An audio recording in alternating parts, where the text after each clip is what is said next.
ஜனங்கள் இயேசு இயேசு இயேசு என்ற தாகத்தோடு இருக்கிறார்களே, இது ஓய்ந்திருக்கிற காலம் அல்ல, இது இளைப்பாறுகிற காலம் அல்ல, இது நற்செய்தி அறிவிக்க வேண்டிய காலம், இது சுவிசேஷத்தை அறிவிக்க வேண்டிய காலம். விசுவாசியே, ரட்சிக்கப்பட்ட தேவனுடைய பிள்ளையே, நீ இயேசுவை அறிவிக்காமல் இருப்பாயானால் அதுதான் நீ செய்கிற பயங்கரமான பாவம்.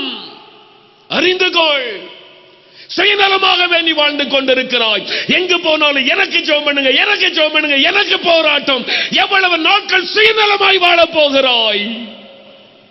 எத்தனை பிரசங்கம் உனக்கு, எத்தனை ஜெபங்கள் உனக்கு, எத்தனை ஊழியர்கள் உனக்கு?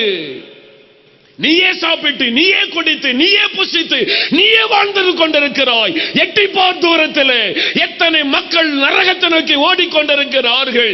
நீ ஒரு வார்த்தை சொன்னால் இயேசுவை ஏற்றுக்கொள்ளுவார்கள் தெரியுமா? நீ போய் ஒரு வார்த்தை இயேசுவை பற்றி சொன்னால் ஏற்றுக்கொள்ளுவார்கள். அப்படிப்பட்ட இருதயத்தை தேவன் இன்றைக்கு உண்டாக்கி வைத்திருக்கிறார் தெரியுமா? நாம் பாவம் செய்து கொண்டிருக்கிறோம், நாம் பாவம் செய்து கொண்டிருக்கிறோம். ரட்சிக்கப்பட்ட நீ சுவிசேஷத்தை அறிவிக்காவிட்டால் அதுதான் நீ செய்கிற பயங்கர பாவம்.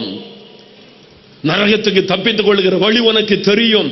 தெரியாத மக்களுக்கு நீ சொல்லாமல் வீட்டில் அமர்ந்திருக்கிறாயே, இதை விட பயங்கரமான பாவம் என்ன? நீ சொல். நீ இச்சைகளை மேற்கொள்ளலாம், ஊழியம் செய், இச்சைகளை மேற்கொள்ளலாம், பாவ சோதனைகளை மேற்கொள்ளலாம். ஊழியமே செய்யாமல் வீட்டிலே அமர்ந்து கொண்டிருந்தால் இச்சைகளும் பாவங்களும் சோதனைகளும் வரும். நீ ஊழியம் செய்யாமல் இருந்தால் சோதனைகளை மேற்கொள்ள முடியாது, இச்சைகளை மேற்கொள்ள முடியாது.